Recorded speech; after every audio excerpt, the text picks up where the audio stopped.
तो Delhi car blast मामले में एनआईए की टीम ने लखनऊ में बड़ी कार्रवाई को अंजाम दिया। संदिग्ध डॉक्टर शाहीन और उसके भाई परवेज के घर पर एनआईए की टीम पहुंची, तलाशी अभियान चलाया गया। दिल्ली ब्लास्ट में शामिल फरीदाबाद टेरर मॉड्यूल का हर किरदार एनआईए की रडार पर है। लखनऊ में डॉक्टर शाहीन के घर पर एनआईए की टीम ने छापा मारा। मैडम सर्जन से मशहूर शाहीन के घर के एक कमरे की तलाशी ली गई। लखनऊ के कैसरबाग के खानदारी बाजार इलाके में शाहीन का घर है और इस घर में उसके पिता और भाई रहते हैं। एनआईए ने दोनों से शाहीन को लेकर पूछताछ भी की। एनआईए की 2 टीमें यहां पर पहुंची हैं।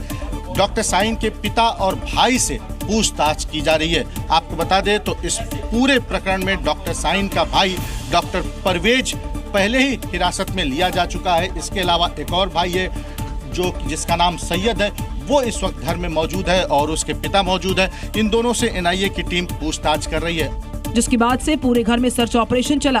तमाम दस्तावेज, इलेक्ट्रॉनिक डिवाइसेस और मोबाइल कब्जे में लिए गए। डॉक्टर शाहीन को 10 नवंबर को दिल्ली में हुए धमाके का मास्टरमाइंड माना जा रहा है। वो इन दिनों एनआईए की हिरासत में है, तो वहीं उसका भाई डॉक्टर परवेज भी एनआईए की हिरासत में है। एनआईए से पहले एटीएस और जम्मू कश्मीर की पुलिस की टीम भी इन दोनों के घर में दस्तावेज और सबूत जुटाने के लिए लखनऊ पहुंच चुकी थी। अब एनआईए की ये कार्रवाई दिल्ली में हुए धमाके की साजिश और उसके तारों को पकड़ने की दिशा में एक बड़ा कदम मानी जा रही है। दिल्ली ब्लास्ट की जांच कर रही है एनआईए, जो जम्मू कश्मीर पहुंच गई है। यहां गिरफ्तार किए गए संदिग्धों से जुड़े ठिकानों पर छापेमार कार्रवाई लगातार जारी है। दिल्ली में लाल किले के पास हुए धमाके के सिलसिले में एनआईए ने आज कश्मीर में कई जगह पर रेड की है। जानकारी के अनुसार करीब 8 लोकेशंस पर छापेमारी की गई। शोपिया के नादी गांव में गिरफ्तार मौलवी इरफान के घर पर रेड की गई। इसके अलावा पुलवामा के मलंगपोरा में डॉक्टर आदिल और डॉक्टर मुजम्मिल के घरों में तलाशी ली गई, जबकि पुलवामा में आमिर के घर पर भी रेड की गई। टीमें उन सबूतों की तलाश कर रही हैं जो फरीदाबाद आतंकी मॉड्यूल और दिल्ली लाल किला धमाके के साथ जुड़े हो सकते हैं। पुलिस ने पहले ही जम्मू कश्मीर के पुलवामा और श्रीनगर जिलों में अस्पतालों के लॉकर्स का सरप्राइज इंस्पेक्शन किया था। अब एनआईए ने घाटी में आतंकवादी नेटवर्क को ध्वस्त करने के लिए अपनी कार्रवाई को और तेज कर दिया है। एनआईए की ये रेड आतंकवादियों के लिए सुरक्षित ठिकानों का पर्दाफाश करने, उनकी गतिविधियों को रोकने के लिए एक अहम कदम साबित हो सकती है। मोदी का विपक्ष पर निशाना, कहा बिहार की हार नहीं बचा पाया विपक्ष। ड्रामे नहीं, डिलीवरी चाहिए, नारे नहीं, नीति पर हो जोर। मैं जीत के लिए टिप्स देने को तैयार। पीएम मोदी के बयान पर कांग्रेस का पलटवार। प्रियंका गांधी वाड्रा बोली, संसद में बड़े मुद्दे उठाना ड्रामा नहीं, चर्चा ना होने देने को बताया असली ड्रामा। अखिलेश भी बोले, ड्रामा कौन करता है सभी को पता है।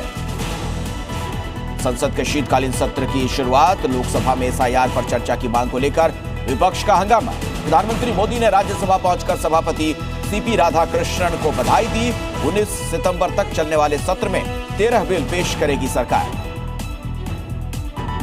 दिल्ली ब्लास्ट केस में एनआईए का एक्शन। लखनऊ से लेकर जम्मू कश्मीर तक छापेमारी। लखनऊ में शाहीन के ठिकानों पर रेड, पुलवामा और शोपिया में मौलवी इरफान, मुजम्मिल, उमर और आदिल के घरों में तलाशी। दिल्ली पुलिस की स्पेशल सेल का बड़ा एक्शन। 3 आतंकवादी गिरफ्तार। आईएसआई से जुड़े शहजाद भट्टी के संपर्क में थे सभी आतंकी। टारगेट किलिंग और हैंड ग्रेनेड हमले की थी प्लानिंग। जम्मू कश्मीर के पुंछ में वर्चुअल प्राइवेट नेटवर्क सेवाओं पर 2 महीने के लिए रोक। साइबर हमलों का खतरा और सार्वजनिक सुरक्षा को नुकसान पहुंचने की आशंका की वजह से फैसला। यूपी के बदायूं में पुलिस और बदमाशों के बीच मुठभेड़ की खबर है। 50-50 हजार रुपए के 2 इनामी को तस्कर गिरफ्तार। मुठभेड़ के दौरान दोनों बदमाशों के पैर में लगी है गोली। एक पुलिसकर्मी भी घायल। दिल्ली सहारनपुर देहरादून एक्सप्रेस वे का ट्रायल रन शुरू। गीता कॉलोनी से एक्सप्रेस वे के बैरिकेडिंग हटाए गए। जल्द औपचारिक उद्घाटन की संभावना। सिर्फ 2.5 घंटे में दिल्ली से देहरादून का सफर पूरा हो जाएगा। बलूचिस्तान के नोकुंदी इलाके में फ्रंटियर कॉर्प्स के मुख्यालय के एंट्री गेट पर फिदायीन हमला। बलूच लिबरेशन फ्रंट ने ली जिम्मेदारी। महिला हमलावर जरीना रफीक की तस्वीर जारी की गई। चक्रवात दित्वाह का श्रीलंका में कहर। 200 से ज्यादा लोगों की हुई मौत। भारत ने चलाया ऑपरेशन सागर बंदूक कैंपेन। भारत की एनडीआरएफ, आईएएफ और नौसेना राहत और बचाव में जुटी।